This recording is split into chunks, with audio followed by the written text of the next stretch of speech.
All right, shifting gears yet again in the time we've got, and I want to get you back up in the next few weeks. I don't know how it's been years, I think 8 years since we've had you on. That's right. You just blink and decades flash past.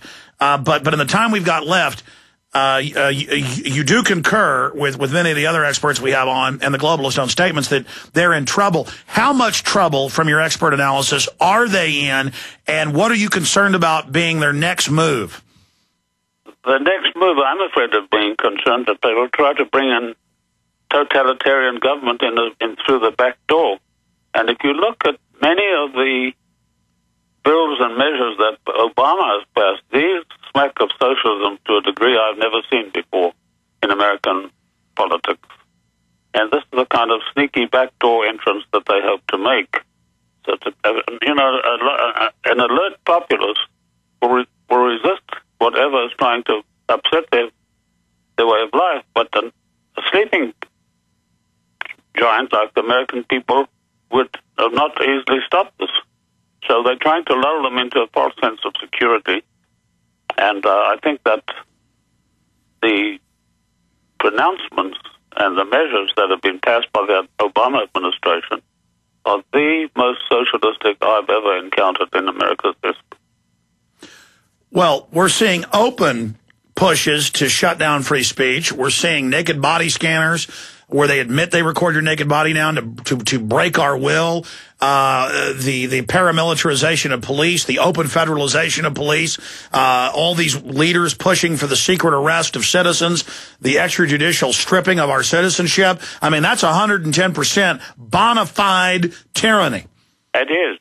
But you see, what they are striving to do is to abolish the Constitution altogether. But if they can't do that in one fell swoop, then what they're trying to do is abolish the states' rights, the 10th Amendment. And they think that this way people will be much less powerful and they'll be much more vulnerable for a takeover. And if you look at all the measures that have been aimed against state government, it's very, very alarming. Well, it's all designed to bankrupt them and turn them into vassal serfs. We're going to break. That's why it's so important people get the film Don't Tread on Me, Rise of the Republic, with myself, Michael Bagnerick, Richard Mack, Charles Key, Cynthia Davis, Edwin Vieira, and others. This will teach you the difference between a republic and a democracy. This will show you how we get sheriffs elected, how we take the states back. As Victor Hugo said, no army can stop an idea whose time has come. Exactly.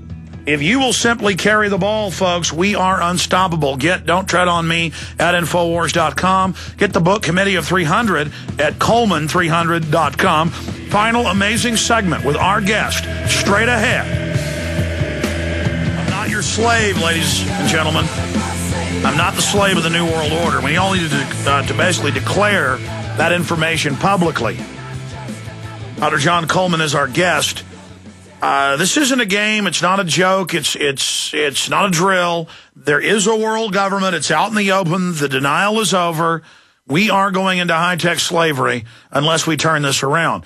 And the way these controllers get away with this is they have so many dumbed-down minions that serve them in compartmentalized positions who feel like they're part of the winning team.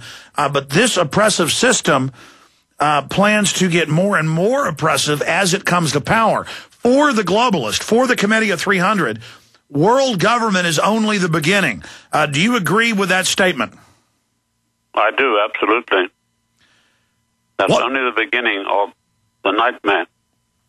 Let's briefly talk about the nightmare, and then you're going to join us coming up in about a week and a half on Monday the 14th for part 2. But if they are able to get their scientific dictatorship in place, which they're very close to, what is the nightmare?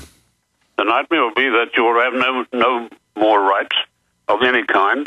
You'll be told exactly what to do, when to do. You'll be told what type of employment you can have or not have. And it just goes on and on and on. In other words, every individual in the United States will be fully controlled and told exactly what he can and cannot do. Yeah, I saw Bill Gates a few weeks ago bragging that he loves China because they're now deciding what children will be off of their DNA. But, of course, then the state can claim whatever they want and say that your DNA shows this or that. I mean, this is total control. This is them taking control of the human species, of our evolutionary development. That's exactly what they're doing. They've always said that man is nothing more than mind and matter. He's not an intelligent being even, and he is born to be controlled. And we're the people who are going to do the controlling. So that's more or less the situation with them. But we can take heart, though, in the awakening. Are they concerned about the awakening that's happening, Dr.? Excuse me a minute. There's another phone ringing in my office. I'm trying to disconnect it. All right, I understand. Again, we're going to have him back up with us next week, or not next week, the Monday following next week, about 10, 11 days from now, for a part 2 interview. So many great patriots out there, and I remember over a decade ago reading his book and learning so much. And since then, you know, I've done my own research separately into many areas and just continue to realize how groundbreaking this information is. But for those that just joined us, you know, it's so important for people to see the film Endgame, Blueprint for Global Enslavement, so they understand the agenda we're facing. Sir, you were finishing up with commenting on the fact that they've been exposed and they are concerned. How concerned are they? They're pretty concerned because you've got, you know, Stalin knew about this going to happen a long time ago. That's why he demanded to get the atom bomb from the United States. Because he said he didn't tell his friends, Roosevelt and company, what he wanted them for, but he said that this would definitely be needed for him to cooperate with them. He said to defend Russia, but he really was going to defend Russia against the New World Order, and he did not wish the people in Russia to be subject to that.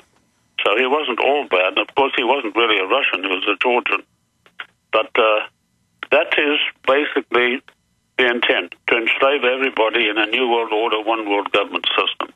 Now, it sounds very far-fetched, but there's a great deal of logic behind it, and there's a great deal of information that I managed to unearth. Well, sir, you've been talking about this for decades. Now it's out in the open. It is H.G. Wells' open conspiracy. It is now. And as I say in the beginning, people said I was off the wall and I belonged in a lunatic asylum. I had many insults hurled at me.